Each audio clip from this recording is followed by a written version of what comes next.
누군가가 기독교에 있어서 가장 중요한 것이 무엇인가라고 중요한 개념이 무엇인가라고 묻는다면 우리는 그것들에 대한 대답 중 하나로서 구원을 이야기할 수가 있을 것입니다. 그만큼 우리는 구원을 아주 중요하게 생각하며 우리가 어떻게 구원받았는가, 그 구원은 어떻게 이루어졌으며 그 구원을 위하여서 하나님은 어떤 것을 계획하셨으며 예수님은 어떻게 그 구원을 이루어 가셨으며 성령 하나님께서는 그 구원을 어떻게 우리에게 적용시켜 주시는가라는 것을 우리는 계속해서 듣게 됩니다. 그만큼 구원은 중요하며 그래서 우리가 그것을 알아감과 그 은혜를 생각하는 것은 참 중요합니다. 그래서 설교를 보면은 많은 부분들이 정말로 구원에 대해서 이야기하고 있음을 우리는 확인할 수가 있습니다. 그런데 우리가 한 가지 더 알아야 할 것은 우리가 구원을 받았다라는 것에서 그치지 말아야 한다라고 하는 것입니다. 왜냐하면 이제 우리는 구원받은 자로서 어떻게 살아가야 할 것인가, 즉 이제 우리가 새 생명을 얻은 자로서 다시 새롭게 태어났으면 이제 어떻게 성장해 나갈 것인가라고 하는 것이 우리에게 남아있기 때문입니다. 사람의 인생에 있어서도 태어남이라는 것은 아주 중요한 사건입니다. 그래서 우리는 그 태어난 날을 생일이라는 이름으로 기념하기도 합니다. 그런데 누군가가 이야기를 할 때마다 태어남은 얼마나 좋은 일이며 내가 이 날에 태어났다, 그래서 나는 이 날을 정말로 중요하게 생각하며 나에게 이 날은 정말로 소중한 날이다 라는 것만 이야기하는 사람이 있다면 어떤 기분이 들겠습니까? 이제 그 사람은 이제 태어남 말고 이제 현재를 살아가면서 이제 성장해 나가야 되지 않을까라고 하는 생각이 들지 않겠습니까? 태어났다라는 사실만으로 만족하며 그리고 태어났다는 사실만으로 만족하며 살아간다면은 그것은 잘못된 삶이라고 할 수가 있습니다. 우리는 누구나 태어남을 가졌으면 그 이후에 일어나는 과정인 성장이라는 것을 거쳐야 합니다. 성경 말씀도 구원받은 우리가 이제 구원받은 존재로서 어떻게 살아가야 하나, 어떻게 자라가야 하나라는 것을 말씀해 줍니다. 에베소서 4장 15절에서 16절은 오직 사랑 안에서 참된 것을 하여 범사에 그에게까지 자랄지라. 그는 머리니 곧 그리스도라. 그에게서 온몸이 각 마디를 통하여 도움을 받음으로 연결되고 결합되어 각 지체의 분량대로 역사하여 그 몸을 자라게 하며 사랑 안에서 스스로 세우느니라 라고 말씀합니다. 또한 골로새서 2장 19절은 온 몸이 머리로 말미암아 마디와 힘줄로 공급함을 받고 연합하여 하나님이 자라게 하심으로 자라느니라 라고 말씀하고 있습니다. 이와 같이 우리는 자라야 합니다. 그리고 우리가 자란다 라고 하는 것은 오늘 성경이 말하고 있는 대로 가지된 우리가 자람으로써 열매를 많이 맺는 것으로서 표현할 수가 있습니다. 오늘 본문을 보면은 본문에는 여러 가지 풍성한 의미가 있지만은 오늘은 그 중에서도 가지된 우리가 어떻게 자랄 수 있는가, 즉 가지된 우리가 어떻게 풍성한 열매를 많이 맺을 수 있는가라는 거에 집중해서 한번 살펴보도록 하겠습니다. 오늘 본문에는 세 가지 주체가 등장을 합니다. 그리고 자세히 살펴보면 네 가지 주체가 등장함을 알 수가 있습니다. 첫 번째는 참 포도나무이신 그리스도이십니다. 참 포도나무이신 그리스도는 이제 참 포도나무로서 그 영양분을 풍성하게 주실 수 있는 원천이 되는 그리스도를 의미합니다. 그리고 농부이신 하나님, 아버지 하나님이 등장을 하게 됩니다. 그리고 나서 그 참 포도나무에 붙어 있는 가지된 우리가 등장을 하게 됩니다. 여기서 계속해서 오늘 성경은 우리로 하여금 그럼 가지된 우리의 목적은 무엇인가 라는 것을 말씀해 주게 되는데, 첫 번째로는 열매를 맺어야 한다라는 것과 두 번째로는 그 열매를 맺기 위하여서는 반드시 참 포도나무이신 예수님께 붙어 있어야 한다라는 것을 말씀해 주고 있습니다. 그 중에서 우리가 과연 그러면은 우리가 오늘 자라남, 그 성장하는 것, 그리하여서 우리가 풍성히 열매를 맺어감을 우리는 어떻게 이루어져 갈 수 있으며 우리는 그것을 통하여서 우리의 삶 가운데서 무엇을 추구하며 살아가야 하는가라는 것을 한번 생각해 볼 수가 있습니다. 그런데 우리에게 있어서 우리가 성장해야 한다, 이것은 알겠는데 그렇다면 무엇이 성장하는 것인가, 무엇이 우리로 하여금 열매인가라는 것은 우리가 헷갈릴 수가 있습니다. 우리가 몸이 성장해 나가는 것은 알기가 참 쉽습니다. 그냥 겉으로 봤을 때 이제 키도 잘 자라고 그리고 이제 건강하게 자라는 것 같고 어디 뭐 상하는 것 없이 잘 자라고 있으면은 잘 성장하고 있구나, 잘 크고 있구나. 식물도 동물도 겉으로 보는 그런 육적인 성장은 참 알기가 쉽습니다. 그런데 영적인 성장은 눈에 보이지 않기 때문에 그것이 참 어렵습니다. 그래서 우리가 성장이라는 같은 단어를 사용하지만은 사실은 누구는 성장을 이렇게 생각하는 걸 난 성장이라고 생각한다라고 생각하기도 하고, 다른 사람은 영적인 성장을 이렇게 하는 것이 영적인 성장이지 않을까라고 생각을 하기도 합니다. 그래서 우리에게 있어서 과연 우리의 영적인 성장, 그리하여서 열매를 맺는 것, 그렇다면 그 열매는 어떤 것인가라는 것을 잘 아는 것이 정말로 중요합니다. 왜냐하면 우리가 좋은 열매라고 생각하여 하나님께 드린 것이 나쁜 열매가 될 수도 있기 때문입니다. 먼저 영적인 성장이다라고 확실하게 말할 수가 없는 것들이 있습니다. 첫 번째로는 은사적인 성장입니다. 어떤 사람들은 은사적인 성장을 영적인 성장과 동일시하기도 합니다. 왜냐하면 은사적인 성장이라고 하는 것은 눈에 잘 보이기 때문입니다. 성경이 말하는 그런 은사적인 성장뿐만 아니라 우리 삶에서 어떤 것이 잘 풀리고 우리의 지식이 더해져 가고 우리의 알미 더해져 가는 그것들을 모두 통틀어서 그런 은사적인 성장을 가지고 우리는 그것을 영적인 성장이라고 할 수는 없습니다. 고린도 교회가 바로 그런 대표적인 예가 됩니다. 고린도 교회 성도들은 은사적인 면에서 빠르게 성장하였습니다. 그들은 모든 일, 모든 언변과 모든 지식에 풍족하였다라고 말합니다. 그리고 모든 은사에 부족함이 없었다라고 말을 합니다. 그런데 그들이 받은 평가가 무엇입니까? 그들이 받은 평가는 영적으로 어리다라고 하는 평가를 받게 됩니다. 그래서 바울은 고린도전서 12장에서 여러 은사에 대해 열거하면서 적어도 은사적인 면에선 너희들이 탁월하다, 너희에게 은사적인 것들이 정말로 풍족하게 주어져 있다라는 것을 먼저 인정한 후에, 하지만 너희들에게 부족한 것이 있다라는 것을 알려줍니다. 너희들에게 부족한 것이 여전히 있기 때문에 너희는 더 큰 은사를 사모하라라고 말합니다. 그 큰 은사가 무엇입니까? 그것은 이어지는 13장에서 가르치는 사랑이 됩니다. 하나님과 이웃에 대한 사랑인 것입니다. 그래서 바울은 13장을 시작하면서 내가 사람의 방언과 천사의 말을 할지라도 사랑이 없으면 소리나는 구리와 울리는 꽹과리와 같다라고 말을 하고 있습니다. 은사를 통해 다른 사람에게 유익을 끼치는 것이 분명히 열매 가운데 하나이긴 하지만은 우리는 그것을 가지고 풍성한 열매를 맺었다, 정말로 영적인 성장을 이루었다라고 이야기할 수는 없는 것입니다. 우리는 또한 부가적인 어떤 은혜, 이제 하나님으로부터 흘러나오는 기쁨이나 어떤 눈물이나 어떤 감동을 가지고 영적인 성장을 논해서도 안 됩니다. 이러한 하나님에 대한 기쁨, 그리고 눈물, 감동, 회개 같은 것들은 정말로 그리스도인들에게 좋은 것이지만 이러한 것은 성장의 기준이 되지가 않습니다. 이러한 것보다는 믿음과 겸손, 사랑과 선을 향한 사모와 같은 본질적인 은혜가 성장 판단의 기준이 되어야 합니다.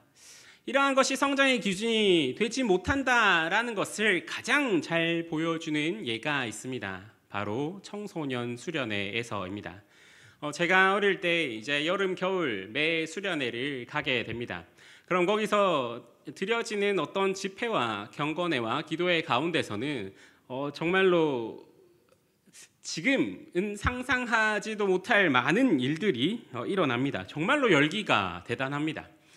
저녁 경건회 시간만 되면 찬양할 때는 정말로 너무 적응이 안 될 정도로 당시 제가 느끼기에는 정말 열정적으로 찬양하고 저녁 집회 시간 때는 강사 목사님의 말만 끝나면은 아멘 소리가 정말로 크게 나오며, 기도회 때는 여기저기서 회개 그 기도와 그 눈물들이 보이기도 하였습니다. 그런데 이제 정말 신기한 일은 그런 많은 부가적인 은혜들, 하나님을 찬양함에 대한 기쁨과 그 말씀의 감사함과 그 회개의 기도가 있은 후에 이제 숙소로 돌아가서 이제 그들의 일상적인 관계로 돌아가서 그들의 모습을 보면은 과연 그러한 것들이 그들에게 있어서 성장이라는 말로 표현할 수 있는가라고 하는 문제입니다. 일상적인 삶으로 돌아가서 예를 들면 이제 그렇게 열심히 집회를 하고 나면은 이제 교회 집사님, 장로님들이 양손 가득히 먹을 거를 들고 오십니다. 그러면은 이제 거기서부터 문제가 시작됩니다. 왜냐하면 넓은 공간에서 딱 보니까 우리 집사님, 우리 이제 부장 집사님, 장로님, 권사님들은 아이스크림을 사들고 오셨는데 옆을 보니까 팥빙수를 사들고 오십니다. 그러면은 그 아이들의 그 마음 속에 어떤 것들이 생깁니까? 불평불만이 생기며 저기는 팥빙수를 먹는데 우리는 아이스크림밖에 못 먹는 등 이런 얘기가 나오고, 그리고 그때는 넓은 공간에 여러 교회들이 모여 자다 보니까 각종 다툼들이 일어나기도 하였습니다. 그 당시 제가 느꼈던 것은 정말로 열정적으로 찬양하고 자기 죄를 회개하던 사람들이 자리 문제 때문에 다시 한번 다툼을 일으키는 모습을 보면서 정말로 이게 맞는 건가? 정말로 그때의 그 기도와 찬양은 진실된 것이었는가라는 생각이 들기도 하였습니다. 근데 이러한 제가 시간이 지나고 나서 생각이 든 것은 무엇이냐면은 그들의 찬양과 기도와 어떤 그 모든 말씀에 대한 감격은 진실이었지만은 그것을 성장으로 판단해서는 안 된다라고 하는 것입니다. 그것은 그 당시에 그 당장의 반응의 문제이며 당장의 감동과 감정의 문제이지, 그것으로서 그들이 영적인 어린아이에서 벗어나서 정말로 한 번 기쁨과 한 번 은혜와 한 번 회개를 맛보았다고 해서 그들이 당장 성장하지는 않는다라고 하는 것입니다. 그러므로 우리는 성장이란 걸 판단할 때 우리나 다른 사람에 대하여서도 어떤 기쁨과 감격이 있다라고 해서 내가 참 성장하였구나라고 생각해서는 안 됩니다. 그것은 성장의 밑거름이 되는 것이지 성장 자체를 논할 것이 아니게 됩니다. 또한 섬김과 사역을 많이 하는 것, 교회에서 여러 가지 섬김과 일들을 많이 하는 것도 영적인 성장의 판단 기준이 될 수가 없습니다. 우리는 그동안 많이 들어왔듯이 달린다라는 행위가 중요한 것이 아니라 어디로 어떻게 가고 있는가라는 것이 중요한 사람들입니다. 신앙에 있어서는 그것이 더욱더 그러합니다. 그래서 신앙을 나타내는 말 중에는 신앙은 행위가 아니라 존재이다라고 하는 말이 있습니다. 우리의 신앙은 우리가 무엇을 하느냐로 우리의 신앙이 정의되는 것이 아니라 우리가 어떤 존재가 되느냐, 즉 우리가 예배를 한다, 나는 찬양을 드린다, 나는 기도를 한다로서 우리의 신앙이 정의되는 것이 아니라 우리가 어떻게 느끼고 어떻게 생각하고 어떻게 살아가고 어떤 사람이 되느냐가 더 우리의 신앙을 정의해 준다라고 하는 말입니다. 우리는 그렇기 때문에 우리가 무엇을 하는 것, 무엇은 일을 많이 하거나 아니면 많은 섬김을 하거나로서 우리의 신앙 그리고 우리의 성장을 그리고 우리의 열매를 정의할 수는 없는 것입니다. 그렇다면 무엇이 우리의 성장의 기준이 되어 주겠습니까? 가장 먼저는 은혜의 성장입니다. 회심으로부터 시작된 은혜는 점점 더 커져갑니다. 그래서 우리가 은혜라는 찬양의 가사와 같이 삶의 모든 영역에서 주님, 하나님 이것이 은혜입니다, 하나님 모든 것이 주님의 은혜입니다 라는 고백이 우리 삶 전체를 물들어가게 될 때, 그리하여서 이전에는 나의 능력이고 남의 힘으로 된 줄 알았던 것들이 하나하나 은혜임을 깨달아가는 것, 그렇게 될 때 우리는 그것을 신앙적인 성장이 이루어지고 있다라고 이야기할 수가 있게 됩니다. 그렇게 은혜가 점점 더 커져갈 때 또 우리에게는 어떤 변화들이 일어나게 됩니까? 우리의 기도가 변하게 됩니다. 처음에는 우리의 그 기도 속에서 우리가 회개의 기도를 할 때에 처음 이제 사람들이 그리고 우리의 아이들이 기도를 하는 거 보면은 주로 회개의 기도는 어떤 것들이 있냐면은 구체적인 행위라는 것이 죄다. 하나님, 내가 이러한 죄를 지었습니다 라는 기도가 가장 먼저 나오게 됩니다. 그렇게 해서 하나님, 내가 이러한 죄를 지었습니다. 이 죄를 회개합니다 라는 기도에서 시작을 하여서 우리의 그 은혜가 점점 더 성장하고 하나님의 그 거룩하심을 맛보게 되면 그 회개의 기도가 어떻게 성장하게 됩니까? 주님, 내 인격이, 내 본성이, 내가 원함이, 내가 사랑함이 하나님과 반대되고 있습니다. 주님, 내 이 모든 생각과 마음과 그 모든 본성을 하나님 앞에 회개합니다 라는 기도로 우리는 성장해 나가게 되는 것입니다. 우리를 사랑하시는 하나님의 사랑을 대적하고 우리의 본성을 보고 슬퍼함이 우리의 성장 가운데 있게 되는 것입니다. 그 다음으로 우리의 성장을 판가름할 수 있는 것은 그리스도와의 연합입니다. 우리가 예수님 안에서 깊이 뿌리 내릴수록 우리는 그 안에서 우리가 자라나고 있다라고 하는 것을 깨닫게 됩니다. 에베소서 4장 15절은 그에게까지 자랄지니라 라고 말씀합니다. 즉 우리의 삶의 중심이 이제 우리 자신에게서 예수님께로 옮겨져야 된다. 그렇게 하여서 이제는 내가 무슨 일을 하든지 내가 아니라 내 안에 거하시는 그리스도께서 그것을 하신다. 내 안에 있는 내가 아니라 내 안에 있는 그리스도로 말미암아 내가 살아간다라고 하는 고백이 우리의 성장 가운데 우리의 열매로서 나타나게 되는 것입니다. 그래서 우리의 그 성장은 예수님 없이는 자랄 수가 없습니다. 그래서 에베소서에서는 그 안에서 그에게까지 자랄지라, 그 안에서 그에게까지 자라나라라고 말씀합니다. 우리는 이러한 것들을 생각하면서 과연 우리가 어떤 섬김이나 봉사나 일을 할 때에 과연 내가 이 일을 예수님 안에서 하고 있나 라는 것을 한번 생각해 볼 수 있어야 합니다. 아무리 많은 일을 한다 해도 예수님 안에서 하지 않으면 예수님 안에서 하는 한 가지 일보다 못할 수가 있습니다. 이러한 것과 관련해서 우리에게 요구되는 어떤 것이 있습니다. 바로 자기 부인입니다. 이제 그리스도와 연합된 자로서 이제 내가 아니라 그리스도로 말미암아 우리가 살아간다. 내가 아니라 그리스도로 말미암아 우리가 모든 것을 행한다라고 할 때 이제 우리 안에서 그리스도는 점점 예수님은 점점 커져가야 되고 이제 우리 자기 자신은 점점 작아져야 됩니다. 성경은 그것을 자기 부인이라고 이야기합니다. 이제 우리 안에서 옛 본성이 죽고 이제 새로운 본성으로서 살아가게 될 때 우리는 성장을 경험하게 되며 새 생명에서 우리는 풍성한 열매를 맺을 수 있게 되는 것입니다. 우리가 자기 부인을 한다라고 할 때에 우리는 우리의 욕심을 버리게 됩니다. 자기 부인을 할 때 우리는 욕심, 정확하게는 세상에 대한 욕심을 버리게 됩니다. 이제 그리스도 안에서 우리에게 주어진 저 천국을 바라보는 자로서 이제 우리 육신의 눈으로 볼 때는 우리는 기껏 해봐야 이제 우리의 죽을 날까지밖에 보지 못하지만은 그리스도와 연합된 자로서 그 믿음 가운데 이제 믿음의 눈으로 보는 우리에게는 이제 우리의 죽음을 넘어서서 저 천국을 바라보게 됩니다. 그래서 이제 그리스도 안에서 주어진 저 천국을 바라보는 사람에게는 천국에 대한 소망이 커져가는 만큼 세상에 대한 욕심이 줄어들게 됩니다. 이러한 자기 부인은 사람들 간의 관계에서도 나타나게 됩니다.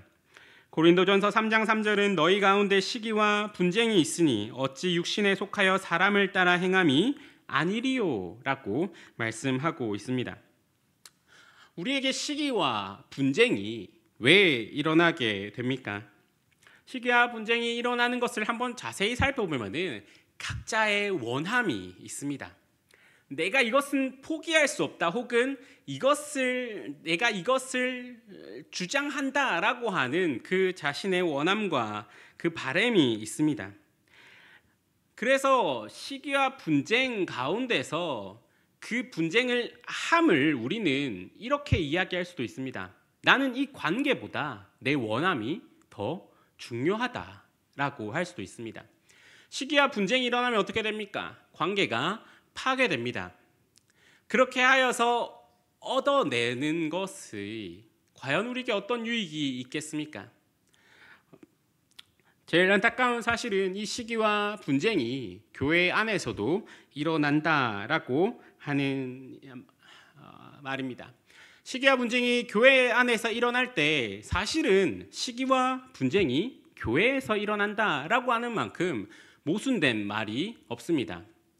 교회 일을 하다가 분쟁이 난다, 교회 일을 하다가 싸움이 나더라, 교회 일을 하다가 다툼이 일어나더라 라고 하는 말이 정말로 참 모순된 이유는 교회 안의 모든 일들은 그리스도의 몸인 교회를 세우기 위하여서 하는 일인데, 그럼 이 말을 한번 바꿔서 이야기하면은 그리스도의 몸을 세우려 그리스도의 몸을 망친다 라고 하는 말로서 사용될 수도 있기 때문입니다. 사막 수도원에 관한 이야기가 하나가 있습니다. 예전 사막 수도원에서는 금식이란 거를 참 중요한 덕목으로 생각을 했습니다. 그래서 주기적으로 이제 그 스승과 제자가 둘러앉아서 금식을 하곤 했습니다. 그런데 그냥 금식을 하면은 조금 약한 것 같으니까 이제 항상 자기를 유혹할 수 있는 것을 앞에 놔둡니다. 그래서 우리 금식을 할 때에 항상 중간에 이제 손 뻗으면은 될 만한 자리에 음식을 놔두고 금식을 하였습니다. 그런데 어느 날 한 제자가 이제 금식을 하다가 너무 배가 고파가지고 빵을 잡아서 먹었습니다. 한번 생각해 보십시오. 우리 축복로교회 모든 성도들이 다 같이 모여가지고 이제 우리 금식을 한번 하자라고 하고 이제 앞에 빵을 놔두고 열심히 이제 우리 금식을 하면서 기도를 하고 있는데, 누가 중간에 빵을 하나 먹었다라고 생각해 봅시다. 어떤 일이 발생하겠습니까? 수많은 눈초리가 그 사람에게 딱 집중되며 뭐 말로는 안 하겠지만 눈으로 그 심한 욕들을 하지 않겠습니까? 그런데 그때 이 스승되는 선생이 똑같이 빵을 집어 먹으면서 이렇게 이야기했다고 합니다. 우리가 금식을 하는 이유는 그리스도를 닮아가기 위하여서 하는 일인데 왜 이 금식을 통하여서 그리스도의 몸을 해치려고 하냐? 그렇다면 나는 이 금식을 하지 않겠다라고 말했다라고 합니다. 우리는 교회 일들을 할 때 가장 먼저 생각해야 하는 거, 우리가 왜 교회로 모였으며 이 교회에서 우리가 함께 교회 일을 한다라고 하는 것은 어떤 의미 그리고 어떤 목적을 위하여서 하는 것인가라는 것을 생각해 보아야 합니다. 그것을 생각할 때에 잠깐 돌아가는 것보다, 그리고 같은 일을 두 번 하는 것보다 분쟁과 시기가 더 나쁘다, 그리고 그것이 우리에게 용납될 수 없는 것으로서 온다라는 것을 알게 됩니다. 그것을 알게 된다면 어떻습니까? 같은 일을 두 번 한들 어떻습니까? 조금 돌아가며 어떤 일에 대해서 조금 효율적이지 못하고 어떤 것을 할 때 돈을 조금 더 쓰면 어떻습니까? 그것으로 인해서 우리가 목적한 바를 이루어가며 함께 교회됨을 세워가는 것이 우리에게 더욱더 중요한 것으로 자라나며, 그것들을 인식하면서 우리가 함께 세워져 나갈 때 우리는 비로소 성장하였다라고 이야기할 수가 있을 것입니다. 이러한 우리의 성장을 도와주시는 분이 있습니다. 오늘 본문에서 하나님이 나오시게 되는데, 하나님은 농부로 나오십니다. 그리고 그 하나님이 농부로서 하시는 일이 있습니다. 2절의 말씀입니다. 무른 열매를 맺는 가지는 더 열매를 맺게 하려 그것을 깨끗하게 하시느니라. 포도나무인 예수님에게 붙어 열매 맺으려 애쓰는 우리를 하나님이 도와주십니다. 어떻게 도와주시냐면은 우리를 깨끗하게 함으로써 도와주십니다. 하나님은 우리를 깨끗하게 하기 위해서 참으로 여러 수단을 사용하십니다.